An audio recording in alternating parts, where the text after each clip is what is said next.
가스라이팅 첫 번째 파트로 가스라이팅 구조가 어떻게 됐고 인간 성향은 어떤지 그 내용을 보자고요. 오늘 제가 이제 준비한 내용들은 두 가지 부분에서 다른 강의랑 다르게 하려고 생각을 했어요. 일단 첫 번째, 가스라이팅에 대해서 여러 가지 공포를 조장하는 그런 내용들을 안 넣으려고 애를 썼어요. 그리고 가스라이팅에 관련된 심리 이론이나 그리고 심리 실험, 그 심리적인 부분들 많이 보셨을 거 아니에요. 그런 이론적인 내용도 많이 뺐습니다. 그러면 뭐가 남느냐? 가스라이팅을 그러면 어떻게 판단하고 어떻게 깰 거냐? 어떻게 깨는 말을 할 거냐? 그 깨는 말을 하는 그 프로세스를 알려드릴 거예요. 그래도 기본적으로 가스라이팅에 대한 이론적인 내용을 알고 가기는 해야겠죠. 가스라이팅을 정의를 하자면 언제나 이 정의를 배울 때는 지겹지만 그래도 본다면 이 반복적인 언어적 설득, 이 설득이라는 표현이 상당히 흥미롭죠. 나를 가해자라고 상대가 반복적으로 설득해. 내가 기억을 잘못했다고 상대가 나를 반복적으로 설득해. 그래서 피해자의 자아 경계를 악화시킨다. 말이 어렵죠? 그래서 자아 경계, 이 사람이 생각했을 때 내가 진짜 문제인가라는 것을 그렇게 스스로 인지하도록 설득해. 그 설득에 당하는 거예요, 결국은. 그래서 이 가스라이팅은 이 사람이 스스로 상대가 가스라이팅을 하는 사람의 생각을 설득당하는 거야. 그 사람의 내면적으로 설득을 당하는 거야. 근데 그 설득 과정에서 그 가스라이팅을 하는 사람의 악의적인 의도가 있는 거죠. 그래서 그런 설득에 당했기 때문에 내가 현실을 보고 있는, 내가 현실을 인식하는 방법이 상대가 설득한 것 때문에 달라져. 그리고 감정적으로도 이 상대가 한 말에 공감을 하든가 아니면 상대와 동일시를 하든가 아니면 상대의 주장에 동일시를 하거나 상대의 주장에 따라가거나 그래서 내가 제대로 된 판단을 못해. 그렇게 해서 인식 자체에 혼란이 유도가 되고 그래서 단순한 거짓말하고는 다르죠. 일종의 설득 과정이니까. 설득에 당한 거니까. 그리고 그 설득 과정에서 여러 가지 기법들을 쓰는데 제가 알려드릴 그 대화의 5가지 유형들이 있어요. 그 5가지 유형에 따라서 각각 다른 전술을 쓰지만 결과적으로는 그 사람이 생각하는 진실이 달라지는 과정이죠. 감정 인지 자체가 그렇고. 그럼 우리는 왜 이런 거에 쉽게 휘말리냐? 사람은 타인의 말보다 자기 판단을 먼저 의심해. 그런 경향이 있고 왜냐하면 타인의 말이 틀렸다, 맞다, 아니면 너 왜 그렇게 말해? 그래서 타인을 비난하면 관계가 깨지거나 아니면 타인이 틀렸다는 것을 증명하는 과정은 복잡하고 힘들어. 통제가 안 될 수도 있어. 그래서 내가 틀렸겠거니 하고 마음을 먹는 건 내가 통제가 가능해. 내가 할 수 있어. 그래서 내가 틀렸나 보다라고 생각하는 편한 길을 선택하죠. 그리고 가스라이팅이 약간 최면하고 비슷한 포인트가 그거예요. 최면은 이 사람의 생각할 에너지를 순간적으로 휘발시켜버리는 개념이거든요. 에너지를 팍 써가지고 사고의 주도권을 상대한테 맡기는 거예요. 이 사람이 약간 뇌를 피로하게 만드는 원리지. 과부하를 걸어버리니까. 가스라이팅도 좀 그런 면이 있죠. 그래서 상대에게 이 사고의 통제권, 현실 인식의 통제권을 상대에게 주는 경향이 그런 맥락으로 해석할 수 있죠. 네, 리루리님, 사니에님 모두 반가워요. 그래서 특히 애정과 신뢰가 얽힌 관계에서는 검증, 가스라이팅은 그거 말 맞아? 이렇게 되는 게 아니라 어떻게 내 말을 수용하지 않아? 이런 쪽으로 되는 거죠. 그래서 당하는 사람은 내가 예민한가? 내가 기억을 잘못했나? 내가 너무 의심한 건가? 이런 생각을 하게 된다는 거지. 그러다 보니까 이제 가스라이팅이 관계에 미치는 그런 영향은 왜 이 관계에서 강하냐면 친한 사이에서 의심하는 것 자체가 죄책감을 유도해요. 그래서 어떤 조직에서든 이게 조직이 건강해지지 않는 것, 관계에서 가스라이팅에 당하는 거는 신뢰를 의심하는 것, 틀렸을지도 모른다는 생각 자체가 불경한 것이 되는 곳은 일종의 가스라이팅이 준비되어 있거나 진행되고 있는 상황이에요. 왜냐면 세상의 어떤 현상이나 사실은 시대에 따라서 달라질 수도 있고 사람에 따라서 해석이 달라질 수도 있거든요. 근데 무조건 과거로부터 이어진 진실이 무조건 진실이다. 그것을 의심하는 것조차 허용되지 않는 거라면 그것은 의심하는 것 자체가 죄책감을 유도하고 있다면 그것은 가스라이팅이 준비되어 있거나 아니면 진행되고 있는 상황일 수 있겠죠. 의심조차 못하게 하는 거. 의심은 나쁜 거야 라고 규정하는 거. 의심이 아니지. 가설과 검증이지. 과학적 사고지. 근데 과학적 사고를 나쁜 의심으로 만들어버리는 거. 그거는 뭔가 잘못했다는 걸 인지해야 돼요. 내가 왜 지금 나쁘지? 나쁘지 않은데? 이 특히나 이제 직장, 연애, 가족 이런 것처럼 끊기 어려운 관계에서 구조적으로 발생한다는 게 뭐예요? 예를 들어서 부모가 자식에게, 자식이 부모에게 가스라이팅을 하죠. 어떻게 해요? 지금 이런 식으로 어떻게 우리 사이에 그런 거를 의심해? 라는 거. 이 죄책감이 그리고 또 복종으로 전환돼요. 너 어떻게 나를 그렇게 의심할 수 있어? 왜냐면 죄책감이 곧 가해가 되니까. 가해자라는 생각이 되니까. 그래서 이거는 결국 심리적 감금 상태. 내가 생각을 안 하고 말지 뭐. 스스로 생각에 갇혀버리는 그런 과정으로 이어지죠. 그러다 보니까 이제 피해자의 심리 변화가 어떻게 그러냐면 이제 감정 표현을 해. 아, 왜 자꾸 나만 나쁜 사람 만들어 해서 뭐 그렇게 감정 표현을 해. 나 지금 너무 슬퍼. 그러면 너 이런 일로 슬프다는 거는 진짜 너는 우리 관계에 있어서 책임질 마음이 없구나 하면서 부정적 피드백을 받아. 그러면 또 내가 잘못인가? 내가 너무 예민했나? 감정 표현을 해. 왜 나한테 그렇게 비난을 해? 그러면 아니 우리 사이에 이런 농담도 못해? 부정적 피드백을 받아. 아, 그러면 내가 너무 예민했나? 위축이 돼. 그러면서 내가 이 관계에서 선을 지켜야 돼요. 이런 농담은 나한테 무례해 라거나 아니면 나는 이거에 대해서 확인을 하고 싶어. 그거를 내가 잘못 기억했을 리가 없는데 다시 한번 생각해 보자. 뭔가 이런 걸 해야 되는데 나를 지키기 위해서. 그게 안 돼. 이게 자아인식이 흐려진다는 얘기야. 아, 내가 잘못했나? 근데 내가 잘못하지 않았어. 또 잘못했나 하면서 자기 검열을 하면 실제로 좋은 검열이 되는 게 아니라 틀렸다는 생각을 답을 정해놓고 자기의 행적을 다시 살피다 보면 틀린 거에 대한 단서만 자꾸 나와서 내가 틀렸다는 생각이 확정이 돼요. 그리고 타인의 평가를 기준으로 자기를 규정하고. 왜냐면 자기 검열이 증가하면 내가 나에 대해서 확신이 없어지고 자기 검열이 증가해가지고 아 나는 몇 점 평가 끝 이러면 괜찮은데 그렇게 안 되거든 사람이.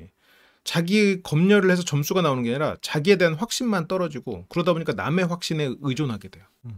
결국 판단력도 감정 표현력도 저하되죠. 그래서 이게 진짜 많지는 않은데 상담을 가끔 이렇게 요청을 하시는 분들 보면 처음에 오셔가지고 저랑 말하는 이 발음, 표정, 물론 이제 요즘에는 음성 상담을 많이 하니까 말투 거기에서 이 사람 가스라이팅을 당하고 있는 사람이다 아니다가 구분이 어느 정도 돼요. 이런 것들이 있으니까 옛날 어르신들이 이런 사람을 느낌적인 느낌이라고 이제 표현하는 게 이제 그런 것들이겠지. 물론 이제 그걸로 확신하고 답을 내리진 않죠. 여러 가지 정황을 듣고 판단을 하지만. 근데 신기하게 그 사람을 가스라이팅을 깨닫게 하고 거기서 벗어나게 해드리면 다시 선명하게 돌아와요. 말이나 이런 게. 감정 표현도 확실해지고. 그래서 죄책감과 무기력, 이 무기력함, 죄책감, 자기가 말을 하면서 계속 자기 탓을 해. 가스라이팅 당하고 있는 사람은 자기 탓을 하니까 말이 끝이나 이런 게 이렇게 어눌해지고 선명해지지가 않아. 그러니까 순간적으로 자기가 이렇구나 하고 인지하고 똑바로 말을 하다가도 바로 또 자기 탓하면서 어눌해져. 얘기를 해보면 이 사람이 스마트한 사람인데도 말이 자기 탓을 할 땐 논리적이지가 않아. 그리고 무기력하다 보니까 말투도 느리고 어눌하고 그리고 이 굉장히 처져 있어. 근데 물론 이런 걸로 가스라이팅을 구분할 수는 없죠. 그 사람이 평소보다 그렇게 되는 경향성이 있다는 거지. 근데 어쨌건 죄책감과 무기력이 커지는 거고. 그러면 이제 어떻게 이 가스라이팅은 사람을 흔드냐. 일단 현실 인식을 흔들어요. 그렇게 안 했잖아. 야, 그거 네 착각이야. 감정 판단 흔들어요. 왜 그런 걸로 기분 나빠? 야, 그건 네 문제야. 판단력과 정체성을 흔들어. 네가 원래 예민하잖아. 너는 맨날 그러더라. 이렇게 이제 3단계로 흔들고 그래서 이런 구조로 돼 있지. 이 사람이 현실을 잘못 보게 하고 그리고 감정 판단을 흔들고 가스라이팅 전략들은 일단 피해자의 감정 판단 능력을 좀 무력화하고 확신을 상실시키고 판단을 의존하게 만드는데 일단 하나씩 봅시다. 첫 번째로는 이 전략을 쭉 오늘 강의 내용을 쭉 따라오시면서 이 9가지 전략을 제가 보여드릴 텐데 9가지 내용을 다 설명하진 않고 그냥 뭐 다른 것만 좀 보여드리고 할게요. 첫 번째는 감정을 무시하는 거. 정당성을 감정 무시. 그래서 이게 피해자가 어쨌건 야, 나 기분 나빠 이랬을 때 이게 뭐 기분 나쁠 일이야? 이런 식으로 해버려. 그래서 이게 상대의 감정 표현 같은 거는 사소하고 아니면 그렇게 감정을 인식해서는 안 된다 라는 식으로 그게 틀렸다 라는 식으로 몰고 가지. 그런 얘기를 들으면 내가 감정 표현이 틀렸나? 내 감정이 틀렸나? 그러다 보니까 감정 표현을 못해. 원래는 우리가 감정을 표현하는 게 자아랑 연결돼 있는 건데 자신에 대한 믿음이 약해지지. 예민하게 굴지 마. 그걸로 기분 나빠해서 되겠어? 장난이었어. 이런 식으로. 물론 장난이었어는 이따가 다른 전략하고도 연결돼 있지만 근데 물론 울 일이 아닌데 내가 너무 감정적으로 굴고 있을 수도 있죠. 그래서 이런 전략은 이렇게 말을 했다고 해서 무조건 가스라이팅이다 그렇게 생각해서는 안 돼요. 제가 이제 이따가 뒤에 대화 유형하고도 연결해서 말씀을 드릴 거예요. 대화 유형은 총 5가지가 있는데 그중에 이제 첫 번째가 감정이에요. 그 감정 대화 유형 같은 경우에는 어떤 대화를 감정적으로 받아들이고 감정적으로 표현하죠. 그래서 똑같이 나중에 얘기하자 했을 때 나를 무시하는 거야? 나를 왜 그렇게 무시해? 라는 식으로 해석하고 반응하는 사람은 감정적이라고 할 수 있지. 근데서 감정형이 너무 강한 사람은 예민하게 굴고 있는 것일 수도 있어요. 그래서 저 말이 그냥 무조건 가스라이팅이다 라고 할 수는 없어. 거기에서 내 대화 유형도 체크를 해봐야 되고 객관적으로 자신을 바라보고 상대를 봐야 돼요. 이게 무조건 너는 이 말 했으니까 가스라이터 이러면 안 돼. 이건 아니에요. 절대로. 그래서 진지하게 감정을 표현할 때 그렇게까지 생각할 필요가 있어? 라는 거. 근데 물론 이렇게 말하는 게 이 사람이 나를 가스라이팅 하려고 하는 것도 있고 이 사람은 그런 거에 무관심한 사람인 경우도 있어요. 그리고 그렇게까지 생각할 필요가 있어? 라는 거는 여기서도 우리가 생각해야 되는데 이게 가스라이팅 시도일 수도 있고 그렇게까지 생각할 필요가 있어? 라고 그 생각할 필요성에 대해서 묻는 진짜로 논리형 대화 유형을 가진 사람은 저 말을 정말 궁금증에서 물어보기도 합니다. 그래서 이 사람이 대화 유형을 판단할 수 있어야 돼요. 근데 저런 상황에서 내가 좀 감정적으로 받아들이는 사람은 저거를 무조건 가스라이팅으로 해석하게 될 수도 있지. 그래서 저 부분에서 저 말만 갖고 가스라이팅이다 라고 판단해서는 안 되고 저기에서 경계경보가 울리면 이 사람이 평소에 대화 유형이 5가지 중에 어떤 건지를 판단하고 이 사람이 만약 감정형이다 그러면 저 말은 감정적으로 쏟아낸 말일 수도 있겠지. 그래서 그거를 판단하고 거기에서 전략에 대응해야 돼.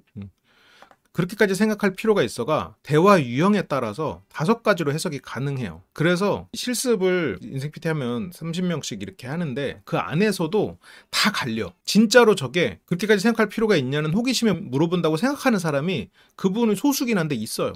그리고 너 예민하다라고 해서 너가 예민하다라고 가져가는 사람이 있고 네 생각은 잘못됐다라고 생각하는 사람도 있고 저것도 해석이 달라. 그래서 이 사람이 어떻게 해석했는지를 판단해야 돼. 그리고 이 사람이 나에게 어떤 의도로 말을 했는지를 생각해야 됩니다. 그거를 판단하는 방법이 오늘 뒤에서 나올 그 화법이에요. 심리대화법, 그 레스트 화법을 알려드릴 거예요.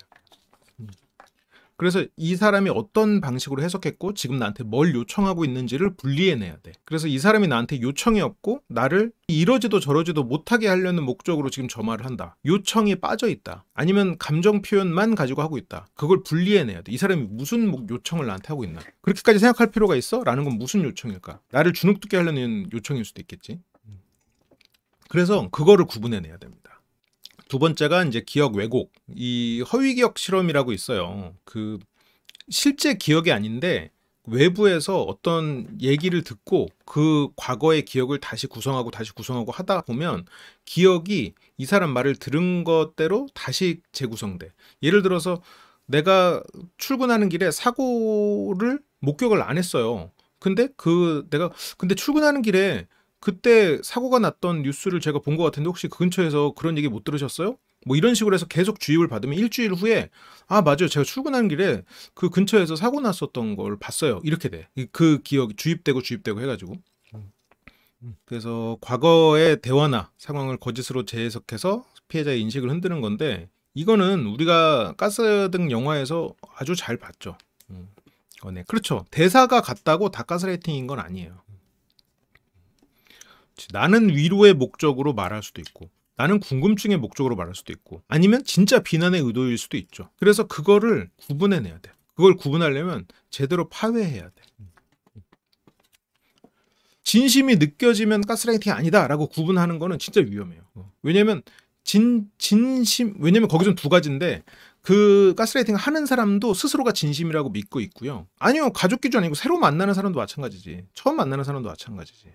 그 진심이라고 스스로도 또 믿고 있을 수 있고 그거를 기술적으로 하는 사람들은 상대가 진심이라고 느끼도록 훈련해 왔기 때문에 오히려 진짜 가스라이팅을 오랫동안 해오고 그런 거를 많이 하는 사람들은 무조건 상대가 진심으로 느끼게 합니다. 그래서 가장 위험할 수 있어요. 이 사람의 진심이 느껴지니까 가스라이팅이 아니다 라고 생각하는 건 좀 위험할 수 있어. 그게 나한테 미치는 영향을 따져봐야 돼요. 느낌을 보면 안 되고 그래서 그 사람이 나한테 하는 요청이 뭐고 그 요청을 들었을 때 내가 어떤 영향을 받는가를 분리해내서 따져봐야 돼. 그 진심이 느껴진다라는 거는 가장 위험할 수 있어. 영향을 받고 위축되는 것만으로 가스라이팅이라고 볼 수는 없죠. 왜냐면 나에게 긍정적인 변화도 나에게 위축됨을 줄 수 있으니까. 근데 그게 나한테 진짜 나한테 어떤 영향을 미칠까를 생각해봐요. 위축은 주관적인 영향이고 실질적인 영향이 뭘지를 따져봐야 돼. 오늘 제 가스라이팅에서 여러분들한테 들려드리는 주요 내용은 바로 그거야. 제가 인생 PT에서 이번하고 다음 기수에 하려는 가장 주된 포인트가 그거예요. 내가 저 문장을 어떻게 해석하고 어떻게 요청을 분리해낼 것인가예요. 상대가 원하는 대로 왜곡해서 해석하는 것도 아니고 그렇게까지 생각할 필요가 있어도 엄마가 저런 말로 죄책감을 느끼게 하죠. 죄책감을 느끼지 말고 실제로 거기서 나오는 게 어디까지가 사실이고 어디까지가 요청인지를 분류하면 내가 죄책감에 빠져서 끌려가지 않을 수 있어. 그리고 저 말의 의도 자체는 그러니까 이게 나 혼자 가스라이팅 당하는 경우가 있어요. 상대는 예를 들어 그렇게까지 생각할 필요가 있어? 이게 걱정의 말로 했는데 나 혼자 내가 예민한가? 하면서 혼자 가스라이팅에 빠질 수가 있어. 이 사람이 저런 의도가 맞나? 내 해석이 맞나? 내 해석이 가스라이팅으로 스스로를 빠뜨리는 해석일 수도 있다는 거예요.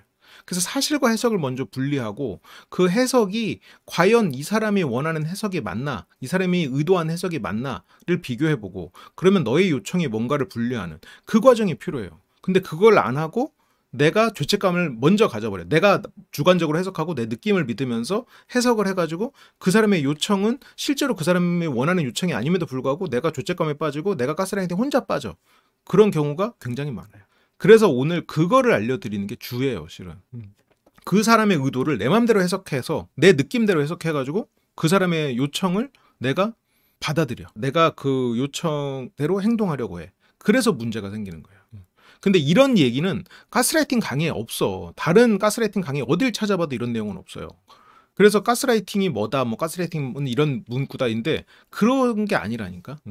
스스로 가스라이팅에 빠지는 경우도 있는 거야. 그래서 사실하고 해석을 분리하는 거가 굉장히 중요한 작업이에요. 사실하고 해석을 분리하고 그러면 사실하고 해석은 어떻게 분리하죠? 이성의 힘으로 분리하는 거야. 여기서 가장 위험한 생각이 뭐다? 느낌이죠. 내 느낌. 내 느낌이 굉장히 위험한 거예요. 왜냐면 느낌은 기술자들 입장에서는 가장 쉬운 먹잇감이야. 싸한 느낌은 가스라이팅 당하는 게 아니라 거기에서 그러니까 사실과 해석을 분리하라는 거야. 싸한 느낌을 믿어버리면 안 되지. 그게 제일 위험한 거야. 거기서 제일 위험한 건 뭐냐? 싸한 느낌이 안 들었다고 믿는 거. 이거는 그냥 기술자들의 먹잇감이야. 그냥 무조건 그 기술자 만나면 그냥 당한다고 생각하면 돼요. 싸한 느낌이 들었다. 그때는 검증하면 돼요. 근데 싸한 느낌이 들든 안 들든 검증해야 되는 거야. 그렇다면 싸한 느낌은 상관이 없는 거지. 애초에 검증을 해야 되니까. 싸한 느낌이 들든 안 들든 검증을 하는 거기 때문에 싸한 느낌은 애초에 신경 쓸 게 안 되는 거예요. 그렇게 되면. 그리고 경험을 동반한 싸한 느낌이라는 거에 먼저 뭐가 문제냐. 자라보고 놀란 가슴이 소뚜껑 보고 놀라는 거예요. 이건 그냥 소뚜껑일 뿐인데 다 자라라고 생각하고 예민하게 굴어버려. 오히려 어려서 아버지에게 어떤 큰 트라우마가 있으면 대등한 어른 남자를 만났을 때 일단 악인이라고 규정하고 시작해. 그러니까 관계를 어렵게 맺게 되는 거죠. 그러면 안 돼. 싸한 느낌을 믿으면 안 되는 이유가 바로 그거예요.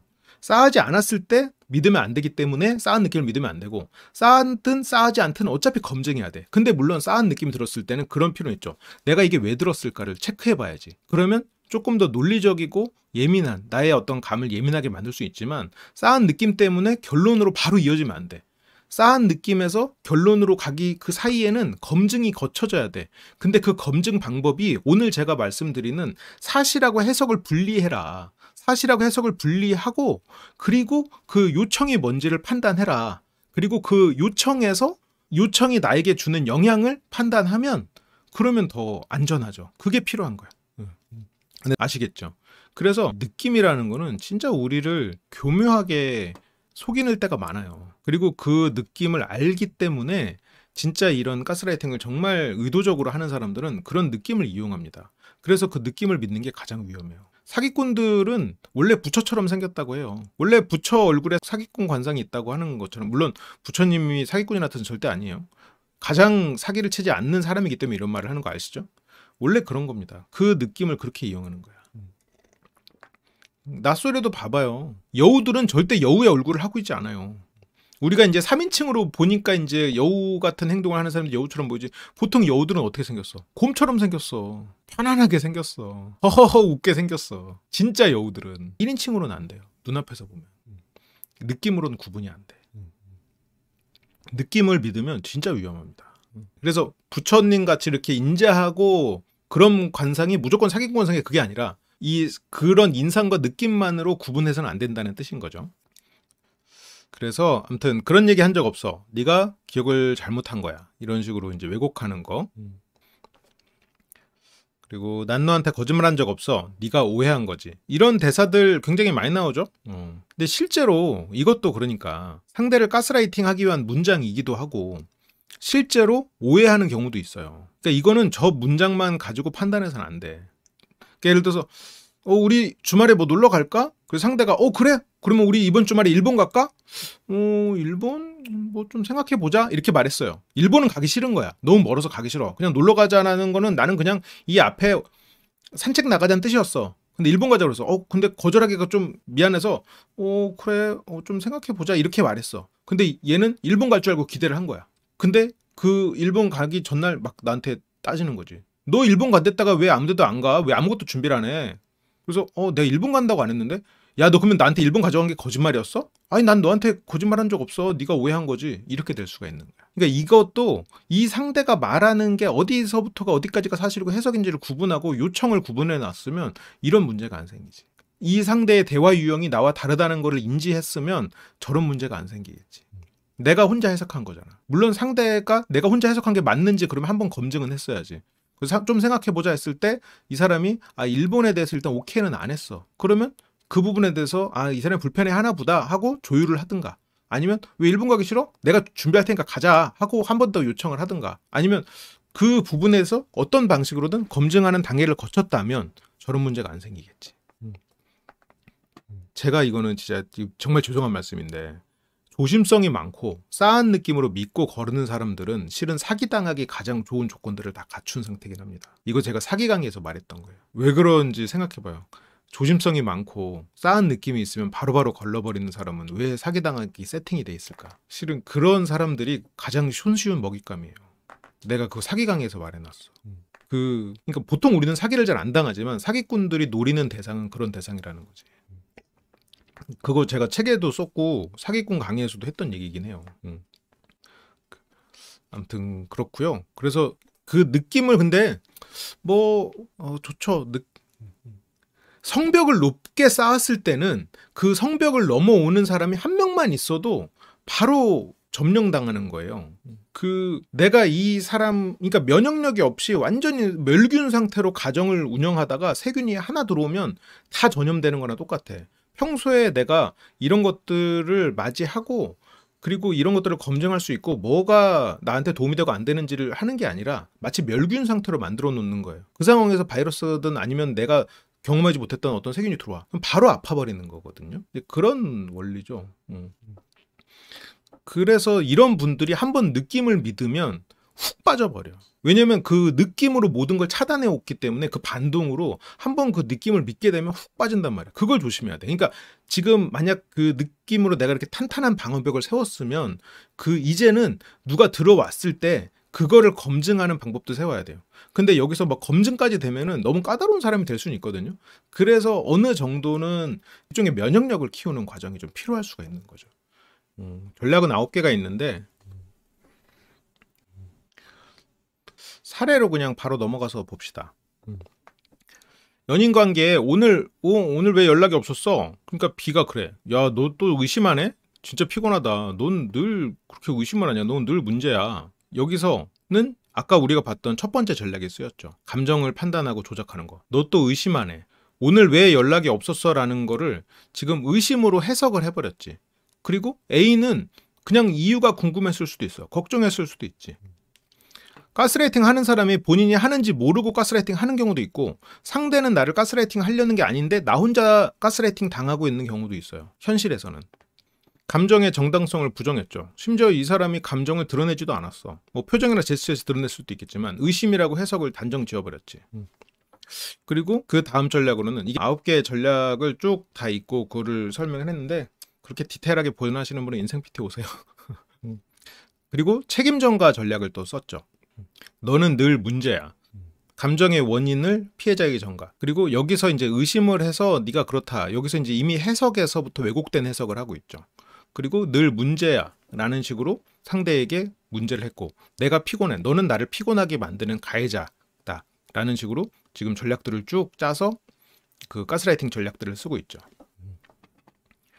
구조 흐름 자체는 일단 인식을 흐려버렸죠. 연락이 없었다라는 거에서 의심한 사람이 예민하다로, 그리고 감정 판단. 내가 지금 여기서 심지어 감정을 말하지도 않았는데 어떤 그 감정을 느낄 새도 없이 그걸 느낀 것 자체가 문제다라는 식으로. 그러니까 이런 게 이제 어떤 게 있냐면, 뭐 다른 이성한테 연락이 왔어요. 내 애인한테. 그래서 너 왜 걔한테 연락 왔어? 그러면 아니 왜 내 핸드폰을 네가 보려고 해? 이런 식으로 너는 나의 사생활도 없냐? 라는 식으로 뭔가 문제를 다른 식으로 가져가 버리지. 프레임을. 자기 검열을 유도하고 다음에는 이제 말을 못하게 하죠. 내가 또 의심하는 건가? 이렇게 만들어 버리는 거지. 그래서 연락이 없었냐고 묻기조차 쫄게 만들어 사람을. 가족 간에도 있죠 이런 거. 그걸로 기분 나빠? 너 왜 이렇게 예민하냐? 이것도 아까 우리가 첫 번째 봤던 감정 판단을 조작하는 그런 케이스죠. 그리고 책임 전가 전략을 똑같이 썼지. 다른 사례도 좀 볼까요? 짧게. 전혀 바뀐 게 없잖아. 이거에서 전혀 바뀐 게 없잖아. 이제 가스라이팅에 나온 대사인데, 아니 불 똑같아. 이거 똑같은데 뭐 전혀 바뀐 게 없는데 왜 자꾸 다르다 그래? 거기서 이제 불빛이 바뀌는 거를 그 여주인공이 인식했을 때 그 대사인데, 거기서는 기억을 왜곡시켰죠. 이 실제로 바뀐 게 있거든요. 근데 없다고 주장하면서 기억을 왜곡시키는 전략을 썼죠. 그리고 책임 전가. 불안을 느끼는 애한테 네가 이상한 거야 라는 식으로.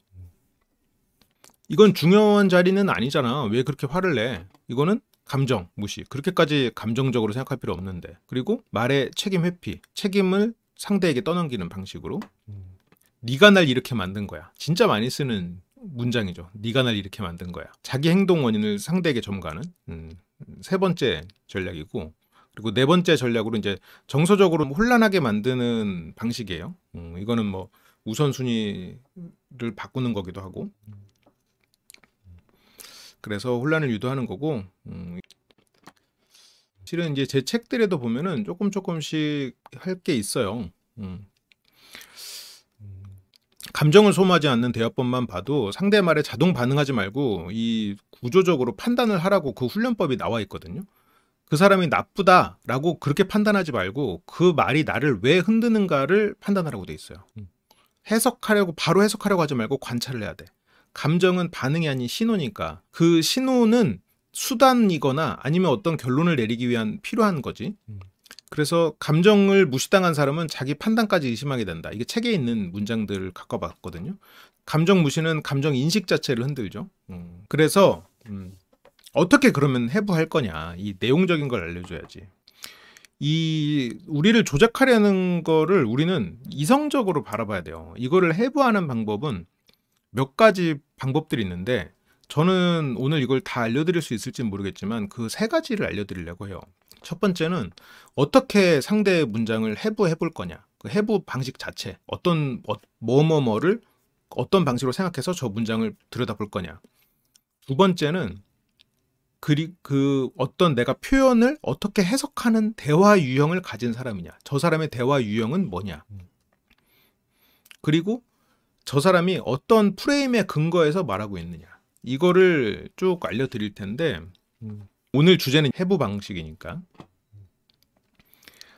그래서 이 사분법은 논리, 정서, 대화, 해석, 이 네 가지를 내가 생각해 봐야 돼요. 내가 이 대화의 논리 구조가 뭐냐, 이 논리 구조가 어떻게 되냐, 이 문장이 사실인가, 검증이 가능한가, 가능하지 않을 수도 있지, 사실이 아닐 수도 있지, 과장돼 있을 수도 있지, 과장돼 있다면 과장된 걸 제거해볼 필요도 있겠지. 그래서 이게 일단 이 문장 자체가 사실인가 아닌가, 저 사람이 하는 말이 검증이 가능한가를 생각해야 돼요. 그리고 정서 구조, 여기서는 그러니까 느낌이 아닌 거예요. 느낌은 이거를 그냥 다 퉁 친 거야. 그러니까 그림을 때 그 우리가 그림에 대해서 더 잘 알게 되면 이 그림은 어떤 화가의 어떤 화풍하고도 비슷하고 어떤 시대에도 비슷하고 그리고 어떤 질감이고 그리고 어떤 뭐 이렇게 그리는 법으로 했고 이런 걸 쭉 말할 수 있지만 근데 이런 게 없으면 그냥 이쁜 그림, 느낌, 별로인 그림, 이건 비쌀 것 같은 느낌, 이건 쌀 것 같은 이렇게밖에 안 된단 말이에요. 근데 그 느낌이 발달한 사람들은 한 번 더 이렇게 깊이 들어가 보세요. 도움이 되실 거예요. 이게 사실인지 아닌지 검증 가능한지를 첫 번째로 살펴봐야 돼.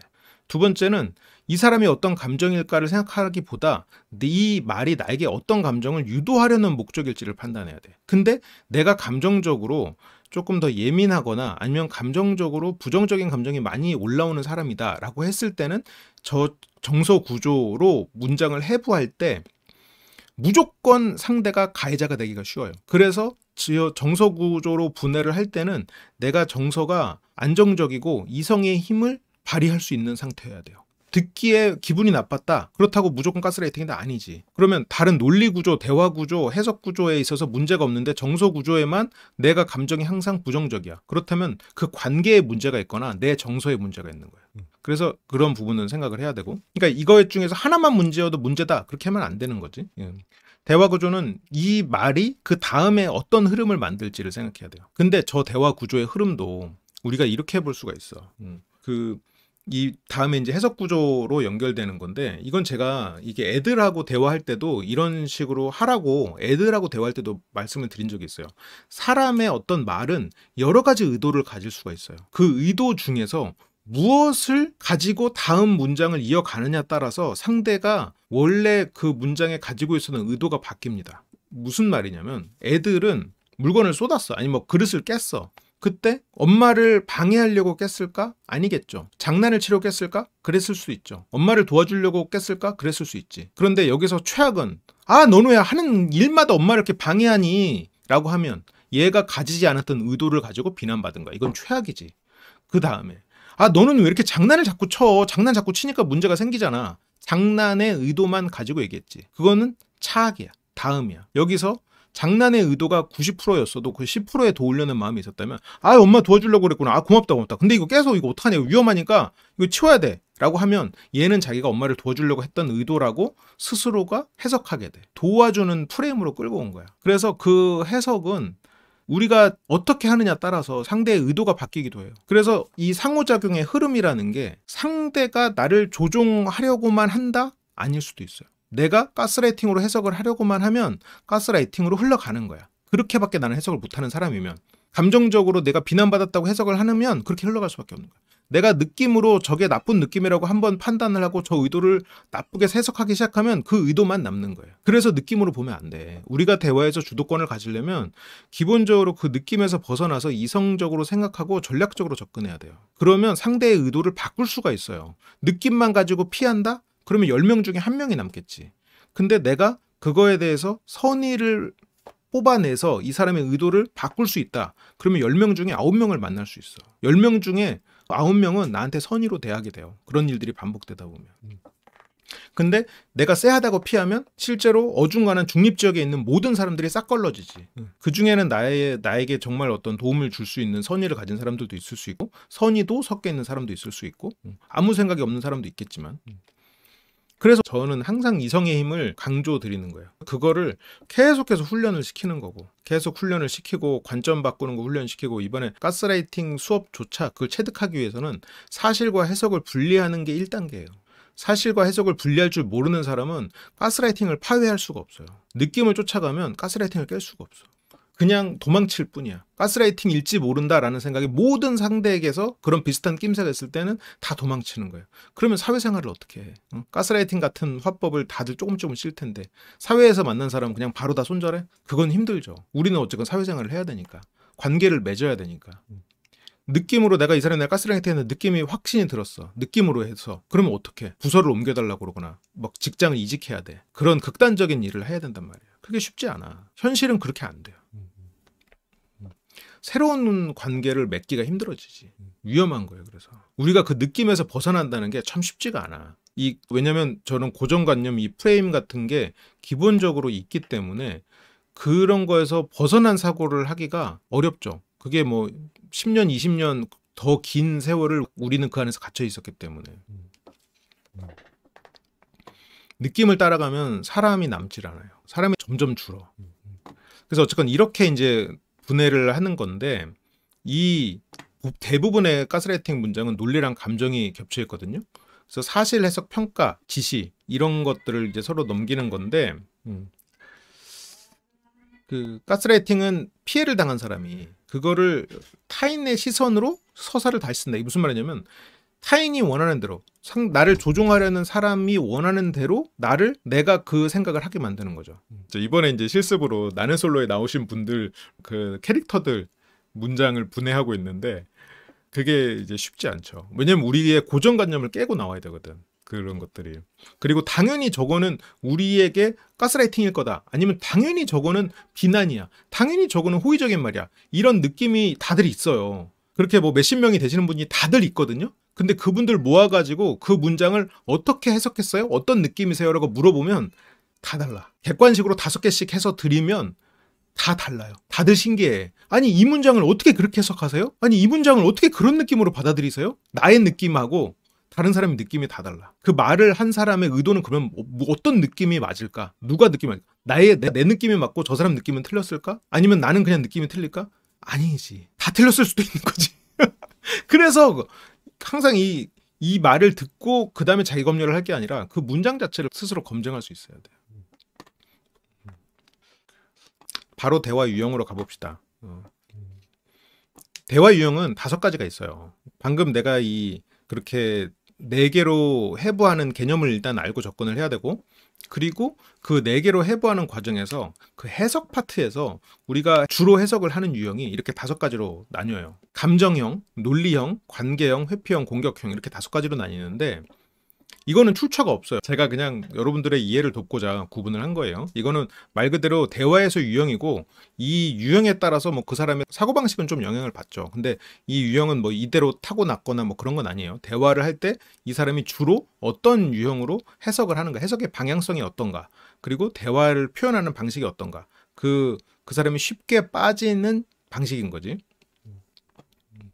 그래서 감정형은 주로 감정을 즉각 드러내요. 감정을 바로 드러내. 바로 상처받고 주저앉고. 그래서 감정을 드러내는 사람이다 보니까 감정적인 부분을 무시하거나 아니면 비교. 여기 이제 번호는 앞에 이제 9개 전략들 항목들이고요.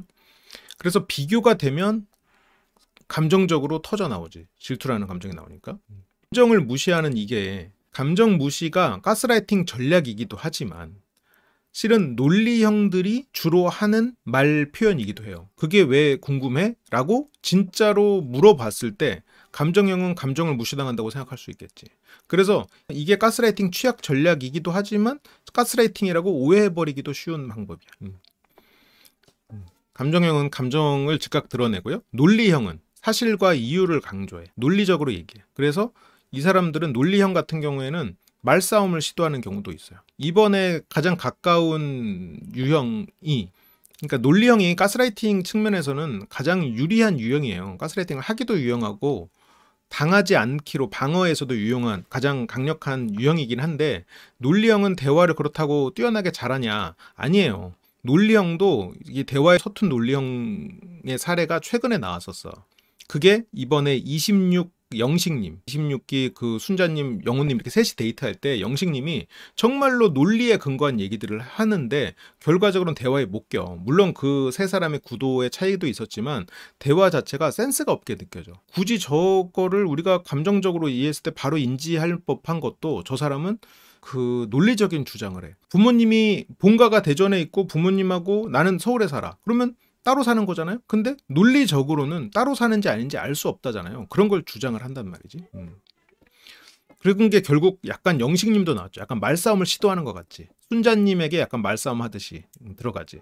이런 사람들은 뭐 기억을 왜곡한다거나 책임을 하게 하는 그런 거에 좀 취약하고, 관계형은 좋게 말하면 조화를 중시하는 거예요. 타인을 배려해.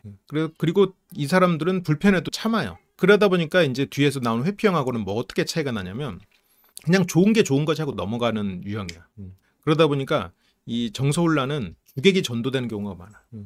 회피형은 아예 피해버리는 거예요. 그러니까 관계형은 좀 자기가 당당하게 요청할 것도 이거 좀 해줄 수 있을까? 라고 하고 뭔가 이 상대가 알았어 내가 너니까 특별히 해주는 거다 하는 식으로 당연히 해줘야 할 것도 그런 식으로 당하는 경우가 많아요. 회피형은 에휴 됐어 하고 아예 그냥 가서 말도 안 하는 거고. 그러니까 불편한 거를 싫어하는 사람이다 보니 관계형은 좀 그 불편한 상황을 만들면 압박하기가 쉽죠. 회피형은 침묵이나 철수를 해버리기도 하고. 그리고 이 회피형은 그러니까 우리가 이제 그 애착에서 말하는 회피형하고는 다른 거예요. 그리고 공격형은 그 상대를 몰아붙이는 방식으로 반복적으로 상대를 비난한다거나 이제 그런 것들을 이제 포함하는데 좀 말하는 방식이랑 듣는 방식을 좀 볼까요? 감정형은 느낌을 즉각적으로 표현을 하기 때문에 들을 때는 상대의 좀 톤에 집중하는 경우가 많아요. 톤은 어떤 느낌으로 이어지기가 쉽죠. 그래서 이 사람의 내용이나 맥락이 분명히 나에게 도움이 되는 것임에도 불구하고 톤에 집중을 하다 보니까 이게 저 사람이 예를 들어서 이번 주말에 나 일본 데려가줘 했을 때 이렇게 하면 화를 내. 감정적으로 폭발해. 너 내가 일본 가자고 했는데 너 왜 그렇게 가기 싫으면 가지 마 이렇게 분명히 라고 했음에도 거기서 저렇게 말하는구나 됐어 하고 안 가겠거니 하고 그냥 쌩 까버려. 근데 하고 일본 갈 준비를 싹 해놨는데 상대가 안 간대. 뭐 왜 그래? 됐어. 너 가기 싫잖아. 이런 식으로 나오는 거야. 그러면 감정형끼리는 상관없어요. 근데 상대가 만약 논리형이었다라고 하면은 그렇게 되면 이제 그 감정형의 느낌으로 인해서 관계가 깨져버리는 거지. 어떤 차이인지 알겠죠? 논리형은 어때요? 근거랑 팩트를 강조해. 말의 논리성에 집중해. 그러다 보니까 그 해석 패턴이 말이 안 맞아.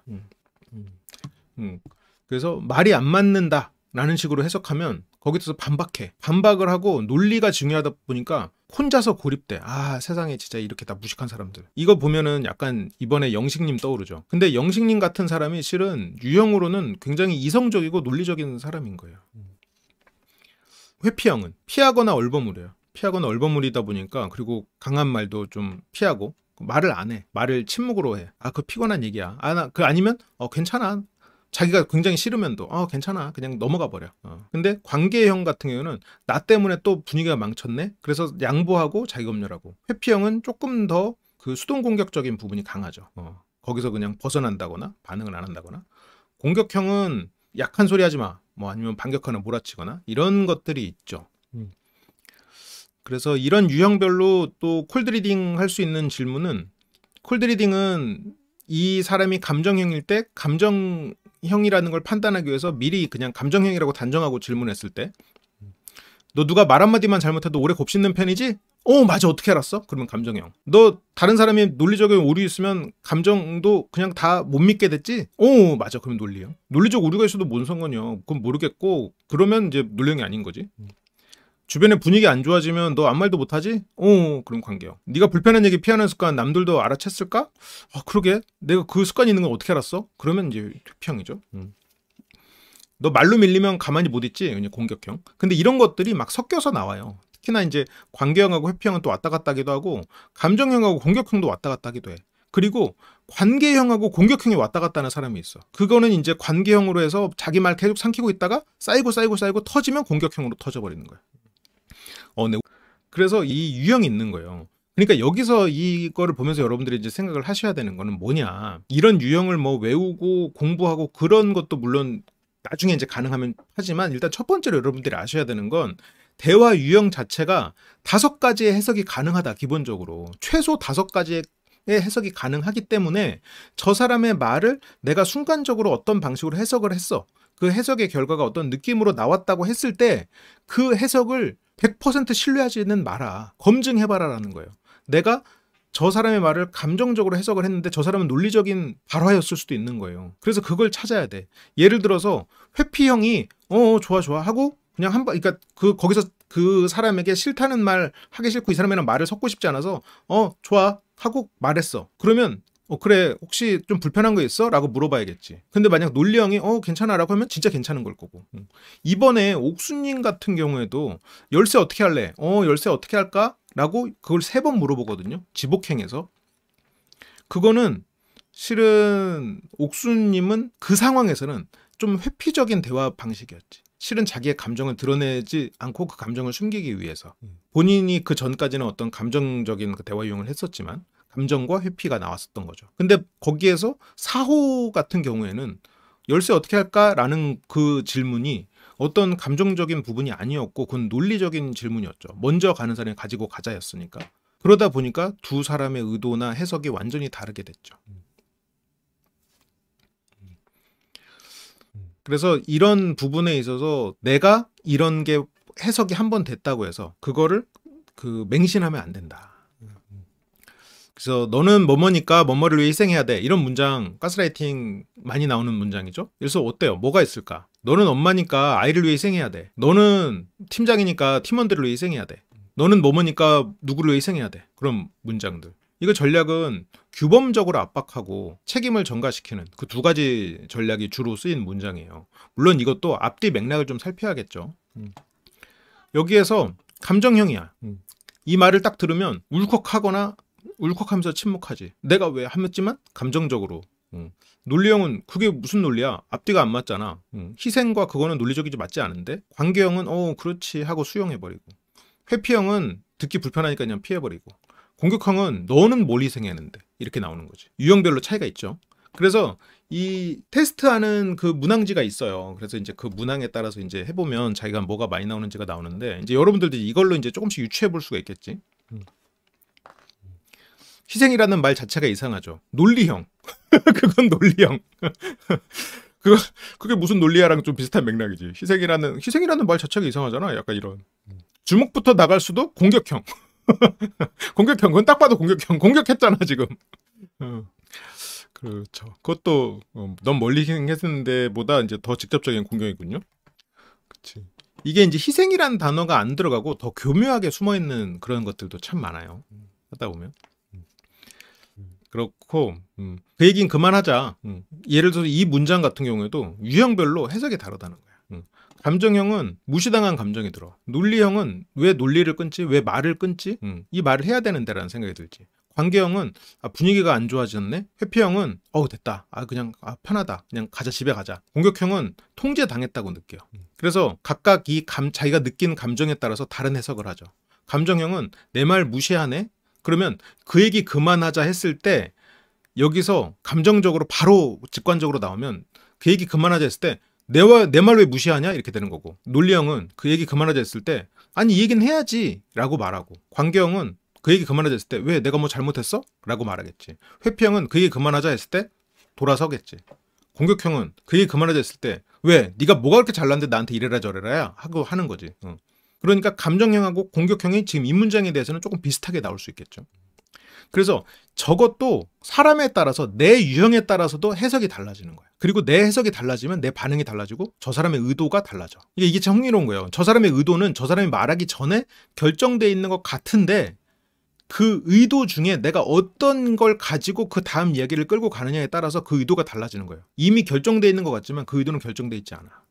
그러니까 이게 진짜 그 인간관계에서 굉장히 고급 기술인 거예요. 그러니까 우리가 주변에 좋은 사람들을 많이 두는 방법이에요. 이 사람의 의도, 여러 가지 의도 중에서 내가 좋은 의도를 끄집어내서 그 의도를 가지고 대화를 많이 할 수 있다면 나에게 좋은 의도를 사람들이 더 많이 갖게 되겠죠. 근데 물론 이제 그렇게 하기 위해서 이런 부분에 익숙하지 않은 사람들은 상당히 좀 피곤할 수도 있겠죠. 피곤할 수도 있겠지.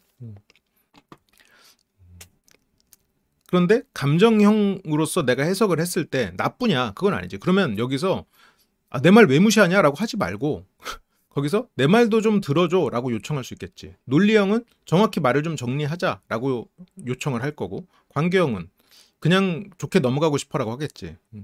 회피형은 바꿔 말하자면 아니야 하고 뭐 그냥 할 수도 있겠고, 공격형은 내가 결정하겠다고 요청을 할 거고.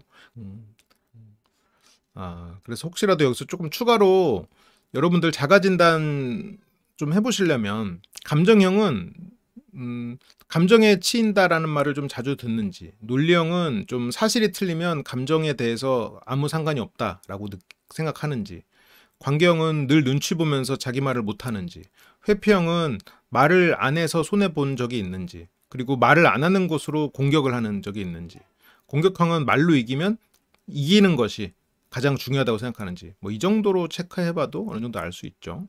좀 더 중요한 파트로 또 넘어가 봅시다. 오늘 어떻게 보면 가장 핵심이 되는 파트인데요.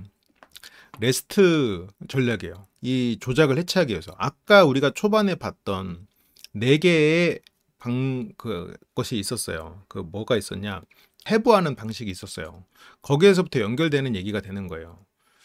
실은 제가 인생 PT에서 했던 분들한테 했던 이 약자랑은 좀 제가 바꿨어요. 조금 더 직관적으로 이해할 수 있는 약자로 바꿨고, 근데 이 해석은 똑같아. 사실, 감정, 해석, 요청, 이 4개를 기억해서 상대의 말도 이 4개로 분해해서 해석할 수 있어야 돼. 그렇게 만들 수 있고, 내가 말할 때도 이렇게 말할 수 있어야 돼. 이 상대의 가스라이팅 문장을 해체하고 저 사람이 진짜 나에게 어떤 의도로 말하는지, 그 대응 문장도 저거에 따라서 구성해야 돼. 상대의 말도 이거를 채워야 되고. 그래서 레스트 구성 요소 R, 사실, 사실이죠. 감정이나 판단이 섞이지 않은 관찰 가능한 정보를 분리해내야 돼요. 이 사람이 너는 쓰레기야 했을 때 그거는 사실이 없지, 감정만 존재하지, 감정과 해석만 존재하지. 요청이 뭐야? 쓰레기니까 뭐 버려지라고? 아니잖아. 감정과 해석밖에 없는 문장이야. 그렇다면 나는 그 문장에서 사실과 요청이 없으니 그 문장에 대해서는 휘둘릴 필요가 없어. 거기에 대해서는 어떤 사실 때문에 그러는지를 사실부터 채우도록 물어봐야지. 감정과 판단이 섞이지 않아, 감정과 해석이 섞이지 않은 관찰 가능한 정보. 너 늦었어. 지금 늦었어까지는 나쁘지 않아. 근데 너는 항상 그렇게 늦냐? 응? 너는 그렇게 맨날 날 무시하냐? 이거는 잘못됐지. 사실이 아니지 그건. 야, 지금 약속 시간보다 20분이나 늦었어. 이거는 사실이죠. 내가 그거를 분리해낼 수 있어야 돼. 말할 때도 마찬가지야. 말할 때도 넌 왜 이렇게 맨날 나를 무시해? 이렇게 되면 안 돼. 이거는 그냥 감정이고 해석밖에 없는 거야. 감정에 따른 해석밖에 없는 거야. 사실이 먼저 나와줘야지. 너 저번에도 20분 정도 늦더니 오늘 지금 또 20분 정도 늦었어. 이게 사실이 나와야 돼. 들을 때도 이게 없으면 그거에 대해서 요청해야 돼. 어느 사실인지 달라고. 이건 그러니까 내가 말할 때도 그렇고 상대의 말을 들을 때도 필요한 프레임이에요. 이거를 기억해둬야 돼요. E는 감정인데 내가 이런 감정을 느꼈다. 그래서 E랑 S는 연결돼 있어요. 내가 이런 감정을 느껴서 이런 해석이 됐다라는 걸 말을 함으로써 내 해석이 맞는지 아니면 아니라고 말할 기회를 주는 거예요, 상대한테. 그리고 상대가 만약 어떤 해석을 했을 때 어떤 감정에서 해석을 했는지를 판단해야 되는 거예요. 이거를 분리해내서 따져봐야 돼요. 그래서 가장 중요한 거, 일단 시작은 R이지. 이게 저게 사실이 맞는 걸 가지고 기반해서 나한테 말하고 있는지. 나도 말할 때도 마찬가지고. 그 다음에 기분 나빠 보여? 아니면 너 이 사람이 예를 들어 감정에 대해서도 너 이것 때문에 이 정도로 기분 나쁘면 돼? 그게 아니라 내가 서운했어. 아니면 내가 좀 기분이 안 좋았어. 왜냐면 내가 중요하지 않다고 느껴서. 그러면 상대가 아니야, 네 해석은 잘못됐어. 실은 이런 거였어. 라고 해명을 하든 그 부분에 대해서 앞으로 조심한다고 하든 할 거 아니에요? 그래서 내 감정과 해석을 들려주고 그 다음에 그래서 내가 어떤 요청을 할지 요청을 들려줘야 돼. 그래서 상대가 나한테 넌 쓰레기야 이 새끼야 라고 했을 때 오케이, 너의 그 말은 네 감정과 해석으로 인해 거진 알겠어. 그래서 하는 요청이 뭔데? 뭐를 사실으로 근거했는데? 그걸 들려야 될 거 아니야. 그래서 이런 부분, 그래서 이거는 하나의 사고 프레임이에요. 내가 이대로 말하지 않아도 돼요. 하지만 기본적으로 상대의 말을 이걸로 분해해서 이 사람은 지금 R이 빠졌어. 이 사람 지금 T가 빠졌어. 이 사람 지금 해석 나랑 다르게 했어. 이 부분에서 나랑 충돌이 됐구나. 오케이. 그러면 이 부분을 내가 잡아줘야겠다. 이 부분, 이 사람이 지금 감정적으로 쏟아내느라고 잘못된 요청을 하고 있구나. 오케이. 이거 바꿔야겠구나. 이런 전략이 나온다는 거예요. 그래서 이거를 이제 여러분들이 훈련을 하실 때 그 감정형 같은 경우에는 취약한 부분이 이 부분이야. 방금 우리가 이제 계속 보셨겠지만 감정과 해석으로 넘어가는 이 부분이 약해요. 감정으로 몰입을 너무 하다 보니까 자기가 한 해석을 사실로 받아들여 버려. 너무 무시당했어. 무시당한 기분이야. 이거를 넌 날 무시한 거야. 이렇게 해서 감정과 해석을 사실로 받아들여. 그래서 문제가 왜곡이 발생하지. 그래서 감정형의 분들은 감정을 분리해서 인식해야 돼. 내 감정과 사실은 다를 수 있어. 내가 이 사람에게 가스라이팅 당한 것 같다고 느낄 때 가스라이팅이 아니기도 해요. 실제로 이제 이 5가지 유형 중에 가장 가스라이팅 당하기 쉬운 유형 순서대로 뭘까요? 1위가 뭘까? 1위가 감정형이에요. 가스라이팅 당했다고 생각하기 가장 쉬운 유형은 가스라이팅 안 당했는데도 당했다고 생각하기 가장 쉬운 유형도 실은 감정형이에요. 가스라이팅 근데 물론 당하지 않았는데 당했다고 가장 생각하기 쉬운 유형은 물론 1위는 감정형인데 2위는 공격형이야. 공격형은 실제로는 잘 안 당한 상황에서도 공격적으로 당했다고 생각하기가 쉽지. 공격형도. 근데 반대로 가스라이팅을 당하고 있는데 안 당하고 있다고 생각하기가 쉬운 사람들은 관계형, 회피형 이 둘은 좀 그런 게 있죠. 가스라이팅을 당하고 있어. 근데 아니야 안 당하고 있어. 당한지를 몰라.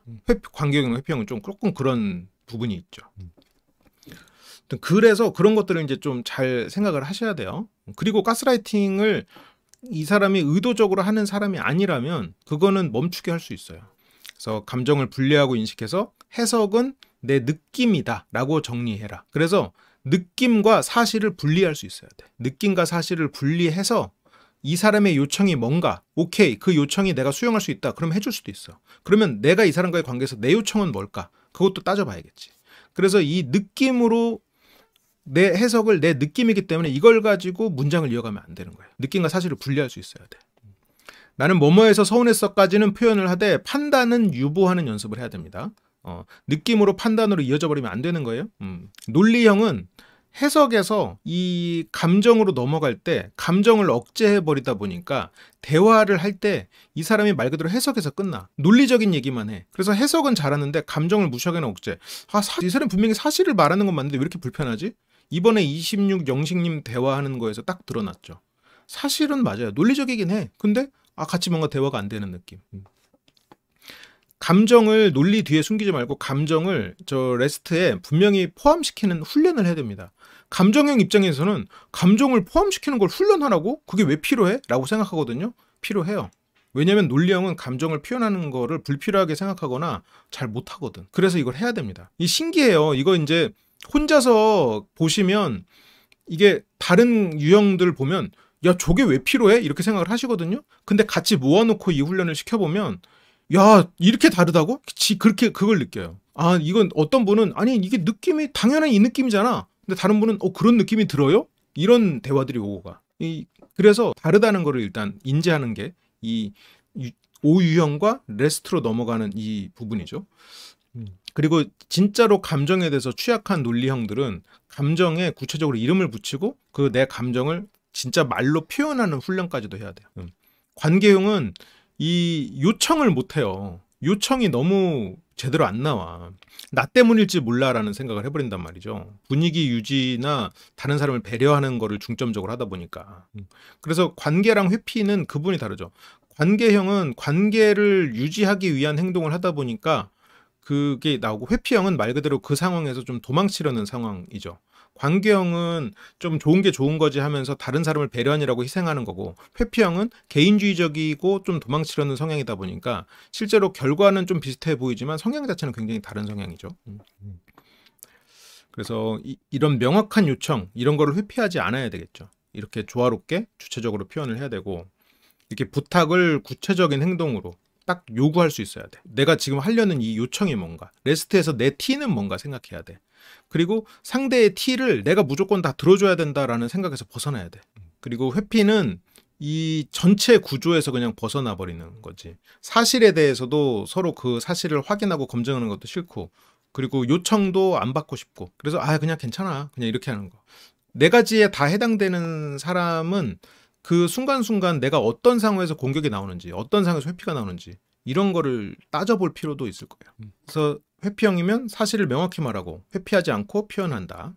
그래서 최소한 이 사실과 감정만이라도 먼저 이 사실을 구분해서 내가 이런 사실을 겪었어, 그래서 난 이 감정이야, 이것만이라도 그거를 최소한으로 훈련해야 돼요. 공격형이 맞는지는 모르겠어요. 근데 보면 감정형이 많아요. 그리고 공격형은 감정, 그 다음에 감정에서 S 빠지고 그냥 바로 T로 그냥 야 짜증나니까 꺼져, 약간 이런 느낌이지. 감정에서 그냥 바로 요구. 짜증나니까 꺼져, 내 눈앞에서 사라져, 약간 이런 느낌인 거지. 그래서 감정에서 바로 요구로 전환되고, 해석이나 이런 요청 같은 게 다 공격적으로 나타나는 그런 부분이 있죠. 그래서 이런 거는 내 해석과 감정을 좀 구분하고 요구하는 거를 표현으로 정제할 필요가 있어요. 그래서 즉각적인 이런 반응 말고 감정 해석 후에 좀 표현하는, 이렇게 좀 단계를 하나하나 좀 거치는 훈련을 해야 돼. 이것까지.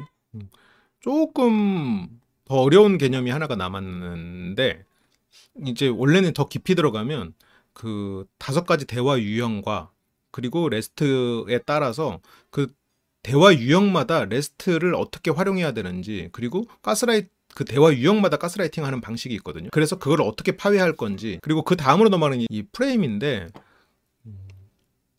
이 프레임이란 게 이제 인식의 창, 우리가 중요하다고 믿는 것들, 이제 이런 것들. 가스라이팅은 원래 이제 이 사람이 프레임을 흔드는 방식으로 가요. 그 그룹은 총 4개의 그룹으로 나뉘어 있습니다. 그래서 이 사람이 윤리적이고 정체성을 얘기하는 그런 프레임이 있고, 그런 정체성 조작 프레임이 있고, 두 번째는 감정과 무의식에 대한 프레임이 있어요. 그리고 세 번째는 사회 관계, 그리고 네 번째는 회피 전복, 이 프레임이 있는데, 도덕과 그 윤리 정체성 조작에는 거기 안에는 또 3가지가 있어요. 도덕과 윤리 프레임. 여기서는 이제 무슨 얘기를 하냐, 예시를 보면 조금 더 이해가 가요. 저 사람이 무슨 얘기를 지금 뭐의 프레임의 기준에서 얘기하고 있는지를 생각해 보는 거야. 그건 사람이 할 짓이 아니지, 그건 도덕적으로 옳지 않다는 얘기를 하고 있어요.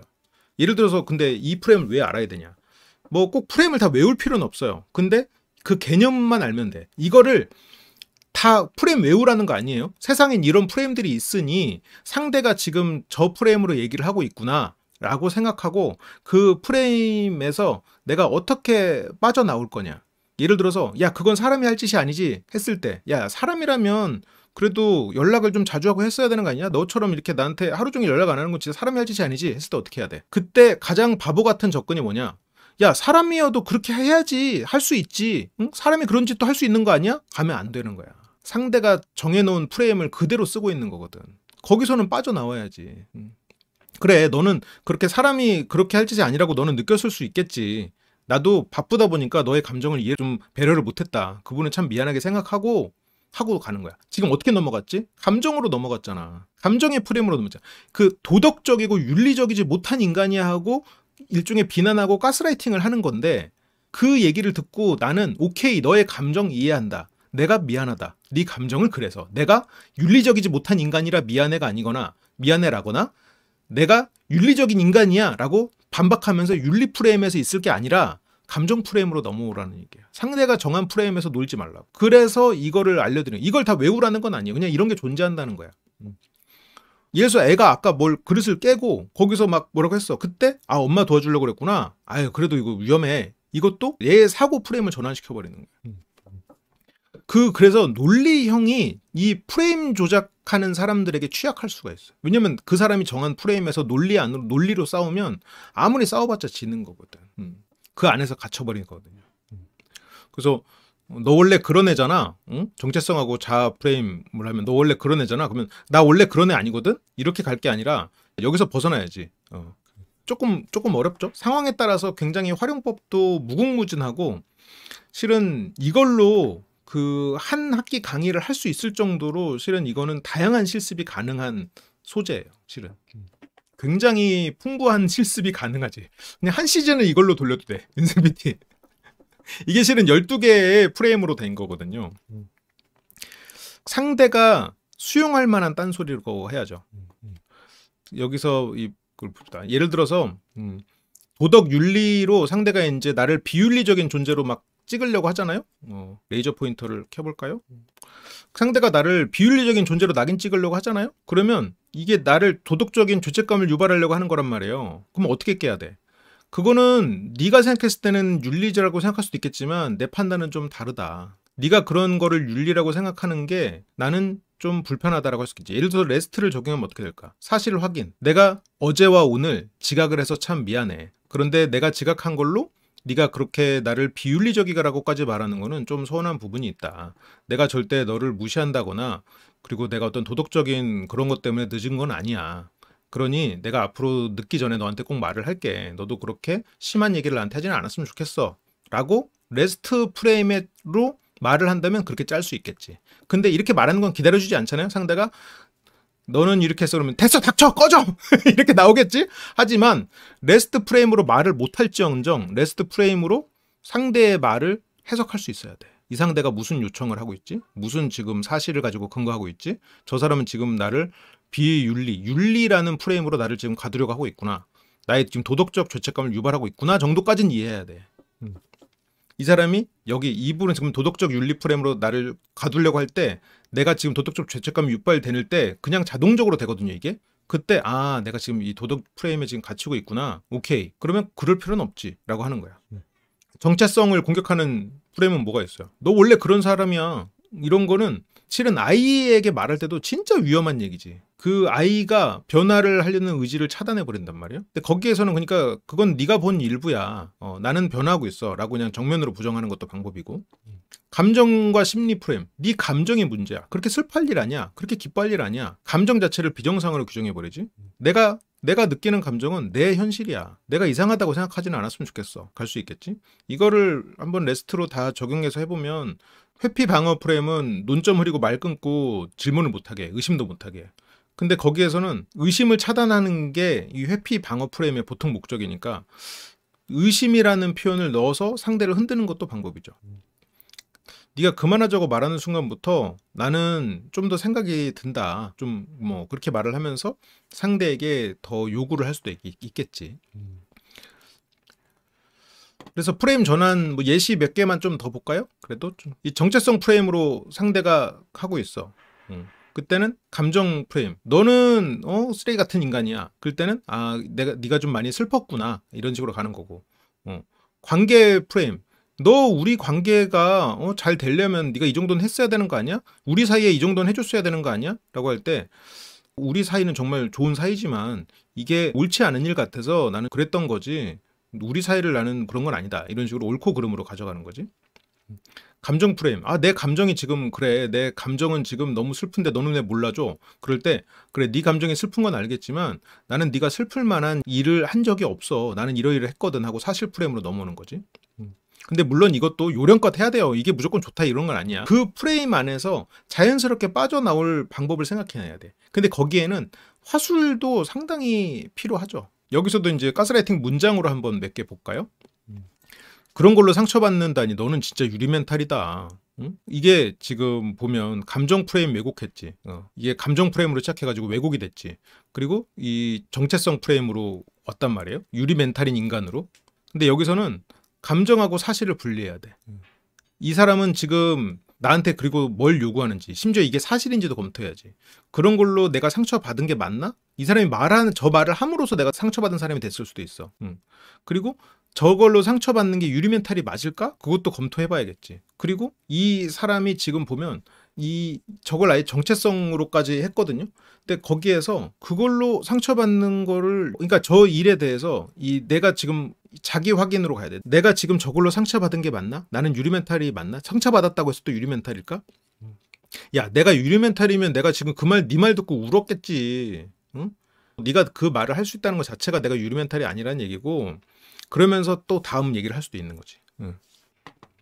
야, 부모님이 널 얼마나 걱정하시겠니? 좀 더 참아. 부모님이라는 관계 프레임, 그리고 이거는 당연히 타당한 일이다. 도덕 프레임으로 가져갔지. 그럴 때는 이게 내 감정과 건강에 어떤 영향을 주는가. 저게 나한테 진짜로 도움이 되는 말일 수도 있어요. 그래, 한번 생각해 볼 수 있겠지. 근데 그 상황에서 만약 저게 나한테 부정적인 부분이고 내가 저걸 깨야 된다. 그러면 나에게는 이런 게 필요하다. 나는 이런 사람이다. 라는 거를 요청할 수도 있겠지. 예시 하나만 더 볼까요? 야, 그렇게 생각하는 네가 이상한 거야. 보통 사람은 그렇게 안 느껴. 그게 지금 정체성 프레임으로 보통 사람은 다르다. 사람은 안 그래. 라는 정체성. 그리고 감정. 네가 이상하다. 그렇게 생각하면 안 된다. 너의 감정이 이상하다. 왔지? 여기서는 지금 나의 감정을 이상한 정체성으로 지금 왜곡했어요. 그리고 근데 이거를 짧은 예시로 하려니까 좀 그런데 여기서는 저런 프레임이 존재하는구나 정도로 이해하면 좋을 것 같아요. 이거를 실제로 많이 훈련을 해봐야 돼요. 이거는 그 각각의 프레임별로 계속 연습을 해봐야 좀 더 감이 올 거예요. 근데 한번 나는 솔로 같은 거 보시면서 저 사람이 지금 저 프레임으로 얘기하고 있구나. 저렇구나. 그거를 한번 판단해 보시면 조금씩 감이 오실 거예요. 이럴 때는 이제 어떻게 대응을 하냐. 네가 그렇게 생각하는 네가 이상한 거야. 보통 사람 그렇게 안 느껴. 어떻게 대응할 거야?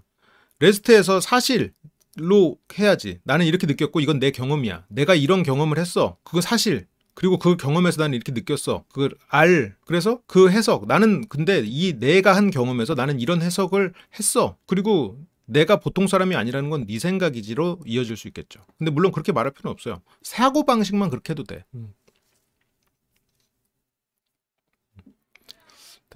이거 보여드리면 전체로 다 정리가 될 것 같아요. 이 사람이 도덕이나 윤리로 야, 그렇게 살면 안 돼. 라는 식으로 나를 조작하려고 들어. 그때는 감정이나 사실 기반으로 감정으로 시작해서 사실로 넘어야 돼. 근데 이런 프레임을 하나하나 외울 필요가 없는 게 이런 프레임 전환의 개념만 알고 있으면 나중에는 레스트 프레임에 맞추면 이게 어느 정도 다 돼요.